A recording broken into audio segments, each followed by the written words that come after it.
Girls, that was awesome.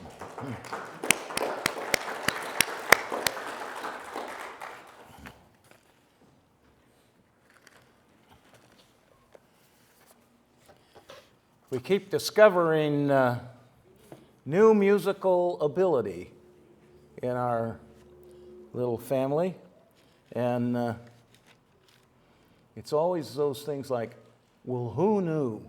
And so maybe some more of you want to come out of the woodwork and stretch yourselves a little bit and stand up here in the scary spot in front of everyone. It's not easy, but God blesses those who give of their abilities. Well, it's time for Children's Church to be dismissed, I believe. I think maybe they're already gone. I don't know.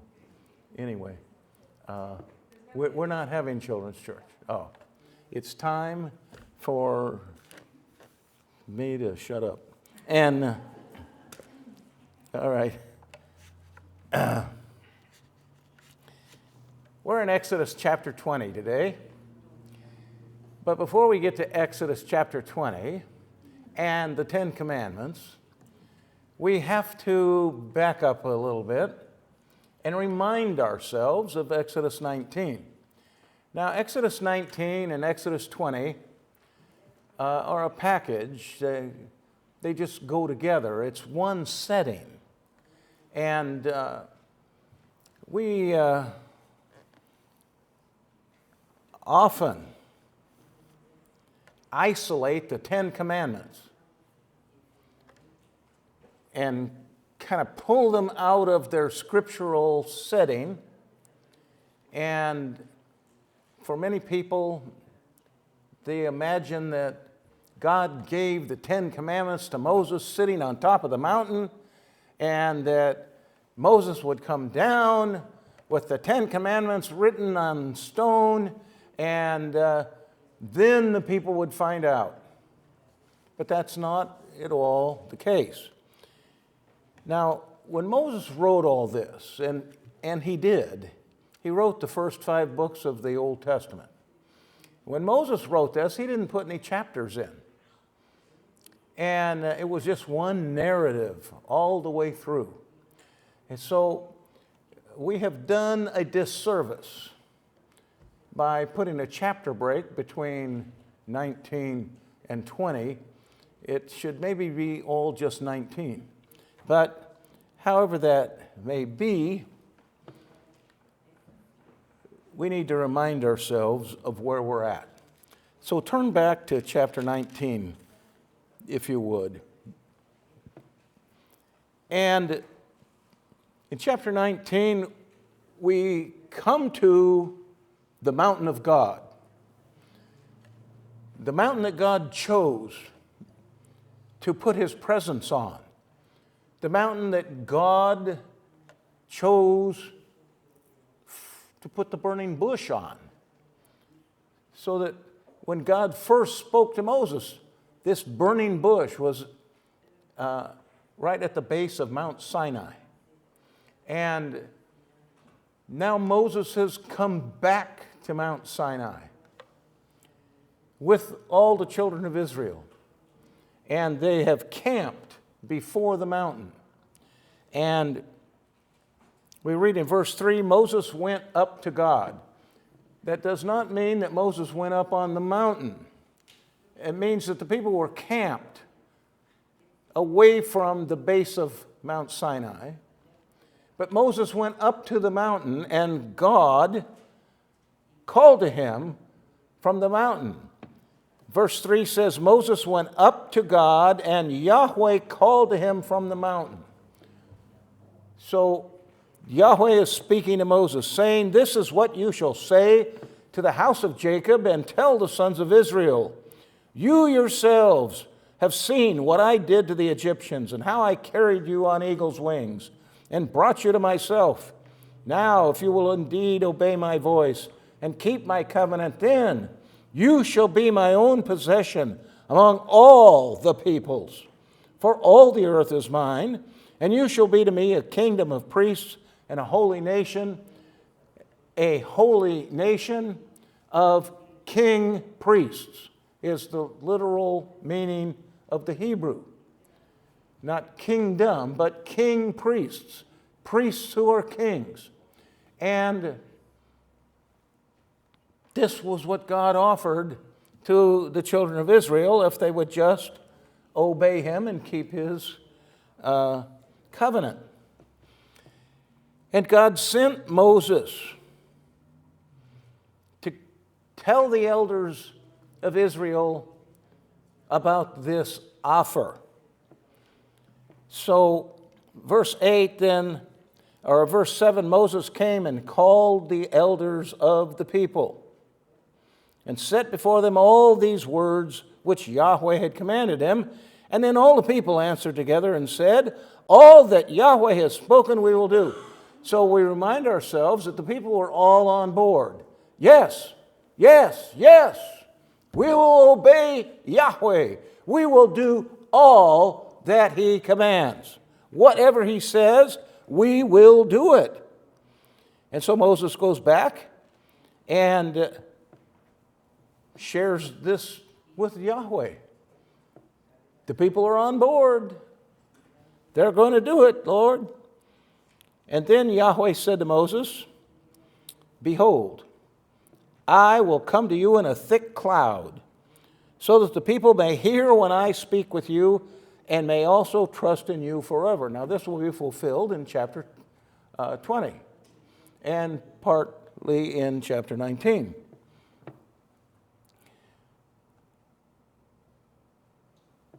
But Moses, you must go consecrate the people. Tell them to wash their clothing. They've got 3 days to get ready, because on the third day, I am going to come down on this mountain and meet with the people. So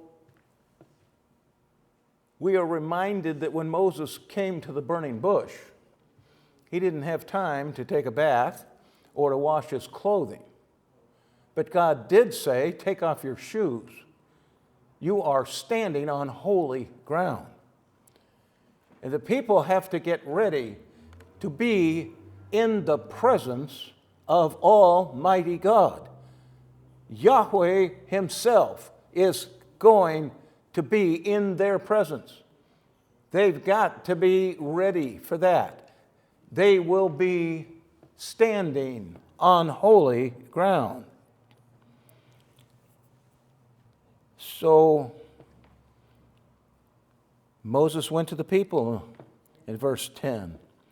Go to the people, consecrate them today and tomorrow, and have them wash their garments, and have them ready for the third day, for on the third day Yahweh will come down on Mount Sinai in the sight of all the people. But you shall set boundaries for the people all around, saying, beware that you do not go up on the mountain or touch the border of it. Whoever touches the mountain shall surely be put to death. Wow. This mountain is so holy, you can't even profane it with your presence. You can't climb this mountain. You can't touch this mountain. Only whom God calls to this mountain can go up on it. So they put boundaries around the mountain. They didn't have pickets to make a picket fence. They didn't have chain link to make a chain link fence. They had stones. And they made piles of stones around the base of the mountain, boundary markers. Don't go past these stones. So the people stayed back and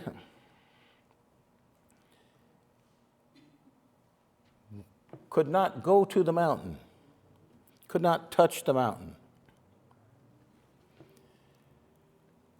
So Moses goes to the people and tells them what God has said. Verse 14 says, So Moses went down from the mountain to the people and consecrated the people, and they washed their garments. He also said to the people, Be ready for the third day.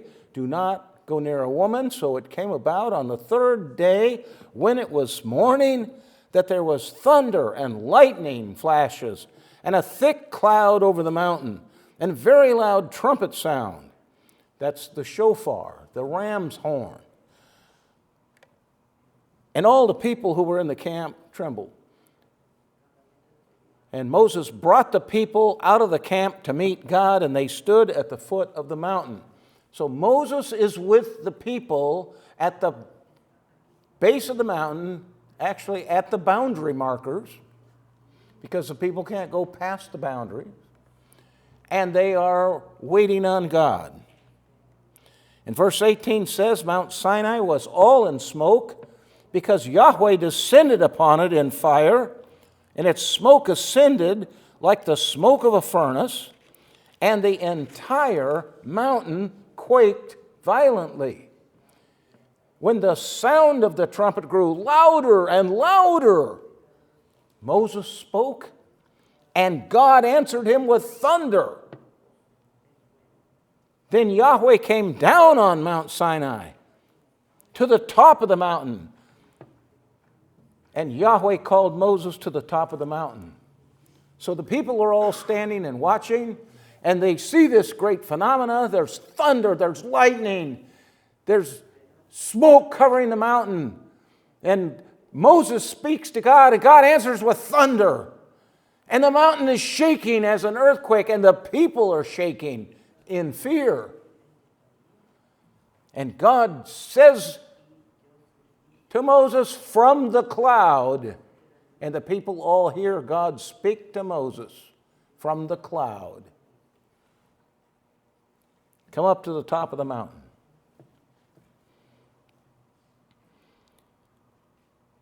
And so Moses does.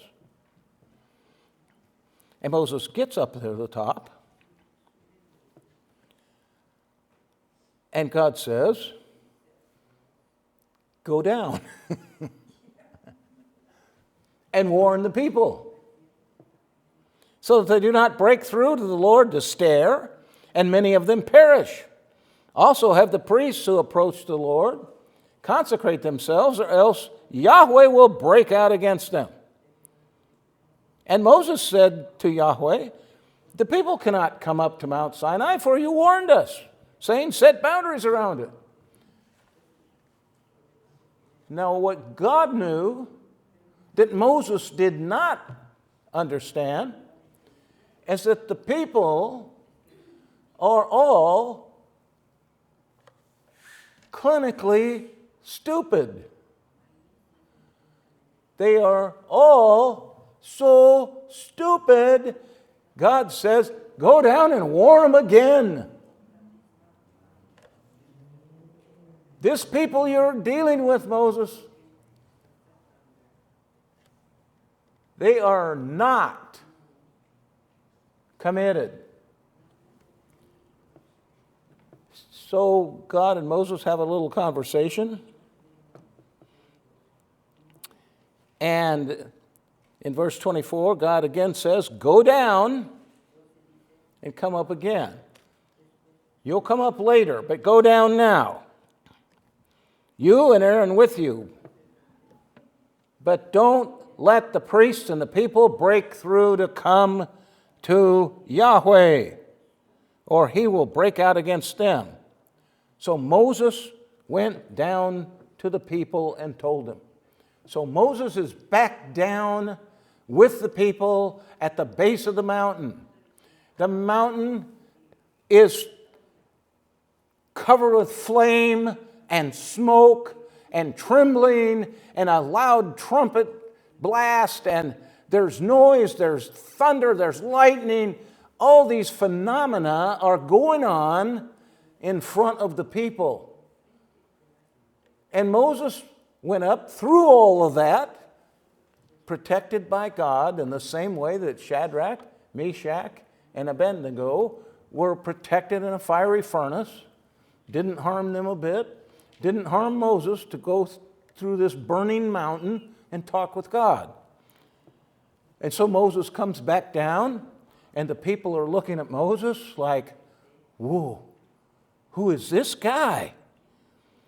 And then God spoke all these words. Now, in the Hebrew, the 10 Commandments are known as the 10 words of God. God spoke these words, these 10 words.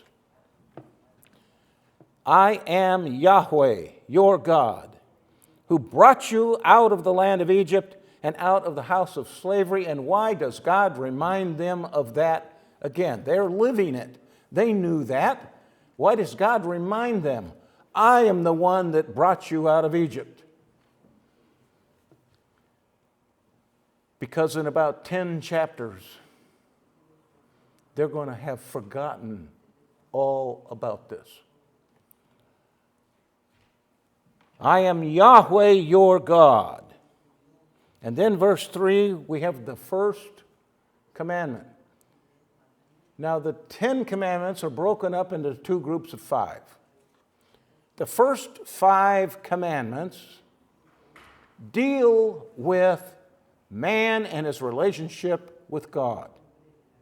The second 5 deal with man and his relationship to other men, other people.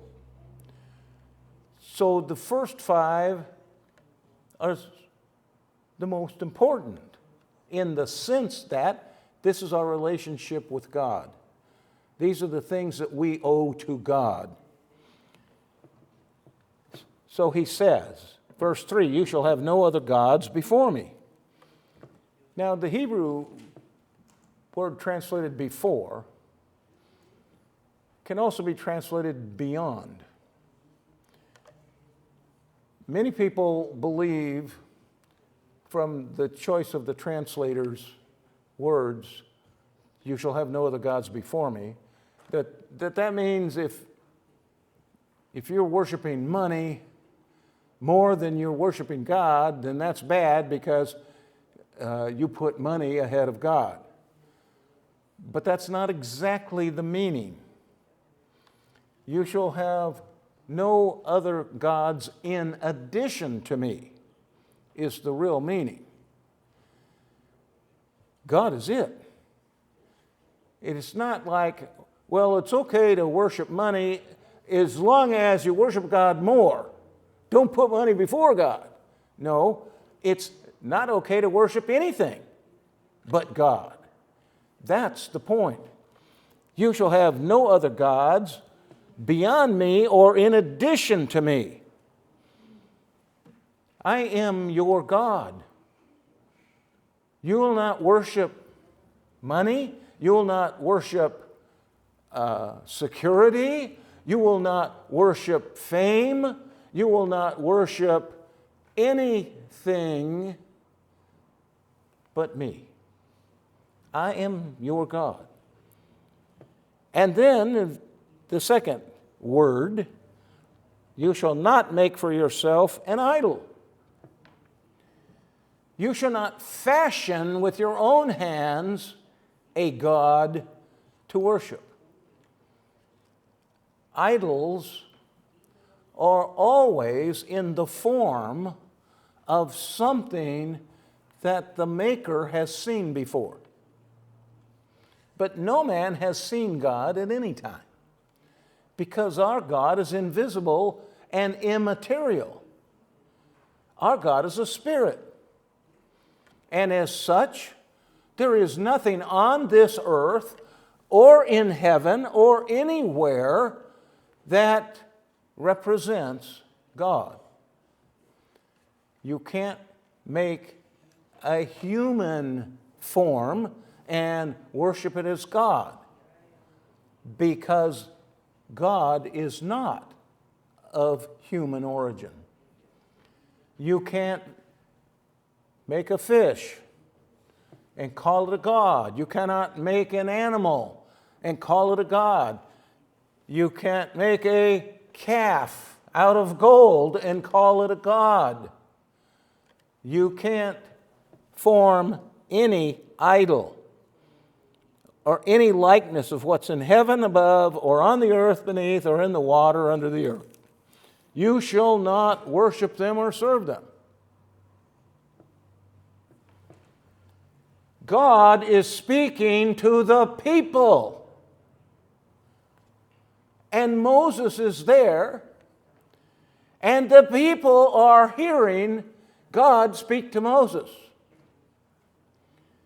They are all hearing the voice of God. And every one of these commandments comes directly to the people from the mouth of God.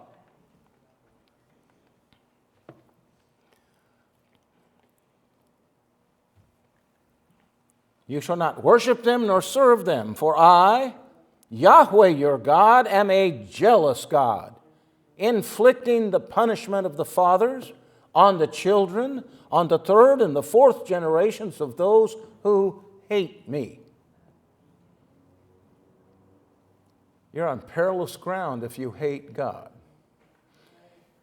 If you're a God hater. And the funny thing of it is, in America today, we have more God haters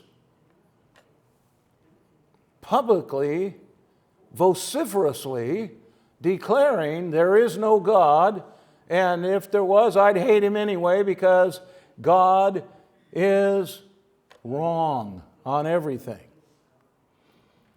And we have a bunch of God haters who hate the Word of God. They hate the Ten Commandments. They hate anything that God said because it's a moral compass. And they want to make their own morality. They want to be God. But God haters are in a bad place. And verse 6 says, but showing favor to thousands. And that thousands does not mean thousands of people, but thousands of generations. He's talking about generations. The third and the fourth generation will be inflicted with punishment, but favor for thousands of generations to those who love God and keep His commandments.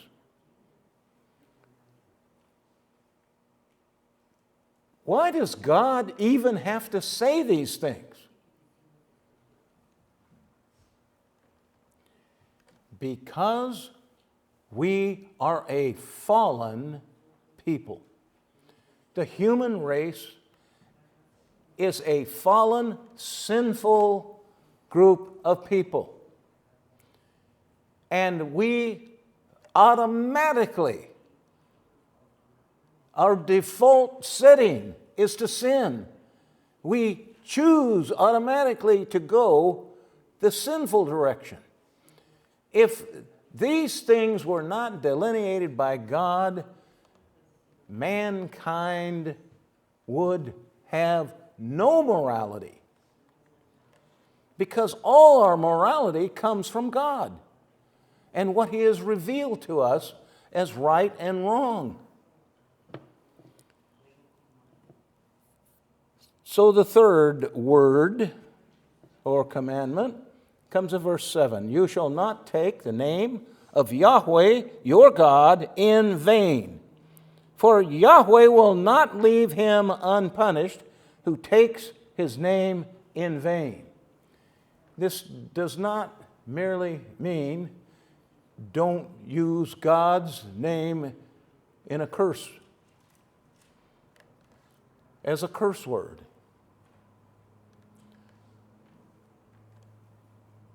You see, the name of God is related to the person of God in such a way that it is often used through the Scriptures, throughout the Old Testament, through the Psalms, to be the very representation of God Himself. So the name of God is special. When Jesus taught the disciples to pray, what was the very first thing He said?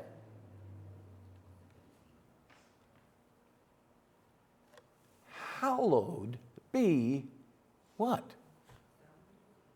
Your name.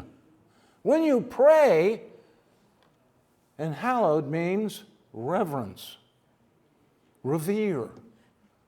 May the name of God be revered. It hasn't changed. Don't take it lightly.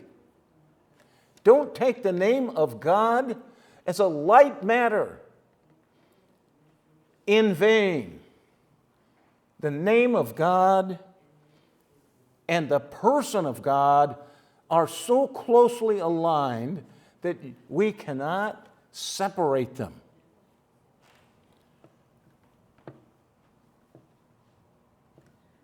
So along the line of having any other gods, along the line of making your own God, along the line of idols, we have, don't take His name in vain. Don't take the name of Yahweh, your God, in vain. For Yahweh will not leave him unpunished who takes His name in vain. It is not a light thing. It's a holy thing. Remember, the Sabbath day is the fourth word from God. To keep it holy. For 6 days you shall labor and do all your work, but the seventh day is a Sabbath of Yahweh your God. On it you shall not do any work, you or your son or your daughter, your male slave or your female slave, or your cattle, or your resident who stays with you. For in 6 days Yahweh made the heavens and the earth, and the sea and everything that is in them, and He rested on the seventh day.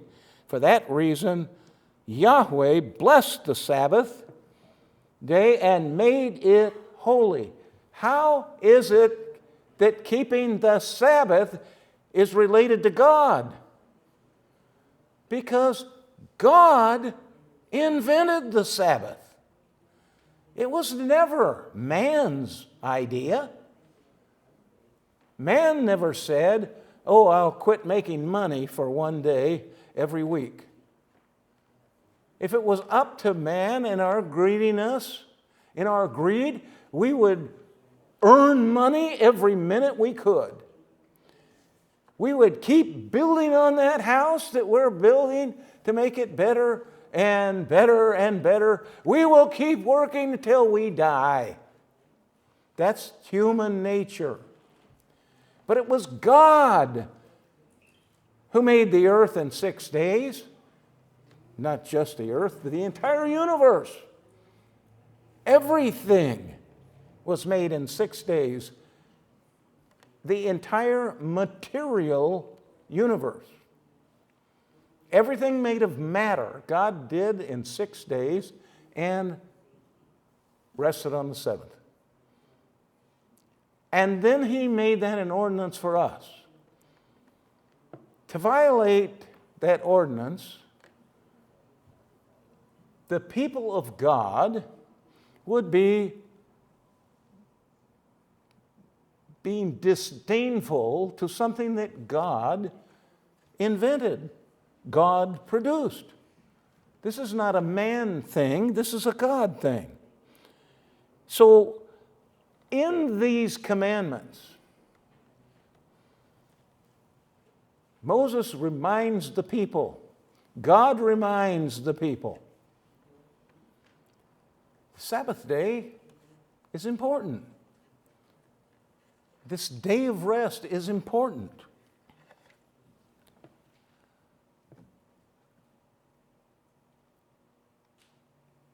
From verse 8 to verse 11, God speaks about the Sabbath day.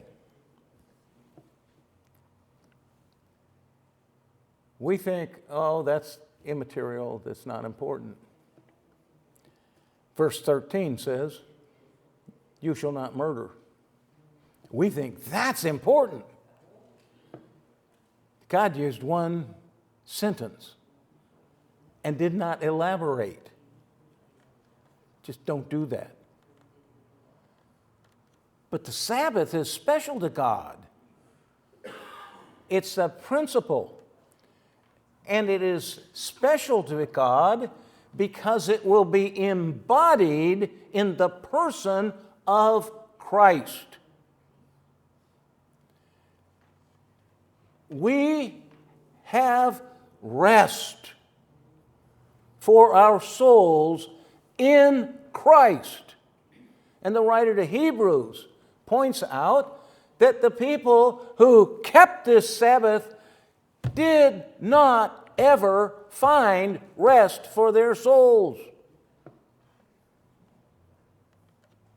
But in Christ, we have a continual, moment-by-moment Sabbath. This was important enough to God to drill that in with all the other laws that the children of Israel would not be able to keep. This was not, do these and you will be made righteous. Do these in order to find favor with God. These things were given to them to expose that they could not keep them, to expose that they were not on the same wavelength with God. So the law is holy. The commandments come from God. But they were not given so that we could keep them and earn our own righteousness. They were given so that we would expose our own sinfulness and realize we cannot keep all these commandments. We will be tripped up regularly by these commandments. But the commandments reveal something to us about God and His nature. And the commandments reveal something to us about us and our nature. And that's why God gave them. So he goes from that Sabbath day to verse 12, honor your father and your mother, so that your days may be prolonged on the land which Yahweh your God gives you. The fifth commandment. What has that got to do with God? I thought these first five were all about man and God. Well, think about it for a moment. Where did you get your father and your mother? Did you create them? Or did God give them to you? You see, you are a very special person to God. God knew you in eternity past. God decided to love you in eternity past, despite all your sinfulness and your wickedness. God decided to send Jesus to die on a cross for your sin in eternity past, before you ever came about. But you are special to God. And God picked your earthly father and earthly mother to create you, the unique person you are. Now, at least one person in our church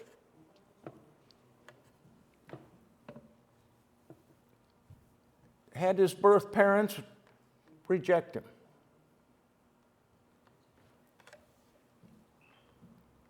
Birth mother wanted nothing to do with him. Gave him up for adoption. And they were raised with adoptive parents that they loved and they honored.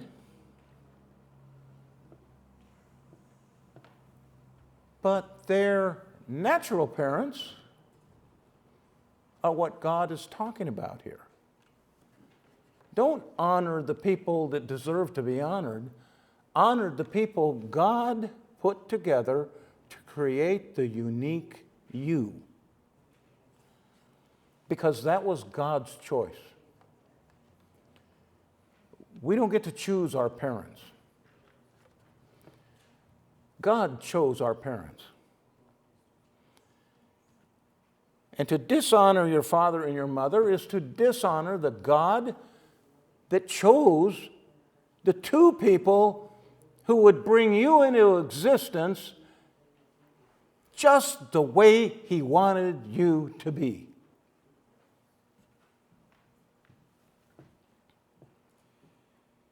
Now, maybe you picked up some genetic traits from your parents that you don't particularly like.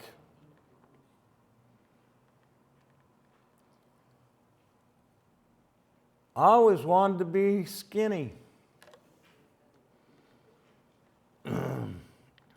I picked up some genetic traits that have me predisposed to go the other direction.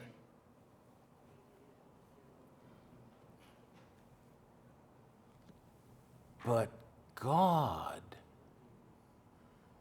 put two people together to make me just the way He wanted me to be.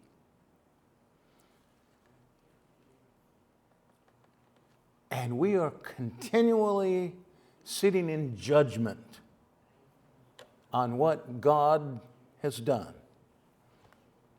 We don't like the nose that we got, or we don't like the ears that we got, or we wish we had a different eye color because someone we know has these tremendous, startling blue eyes, and I got these dumb old brown eyes. By the way, did you know that brown eyes are God's favorite color? There are more people on the face of this earth with brown eyes than any other color, and that every other eye color is an aberration. So, all of you blue-eyed Vikings, I'm sorry, but you're mutants, okay?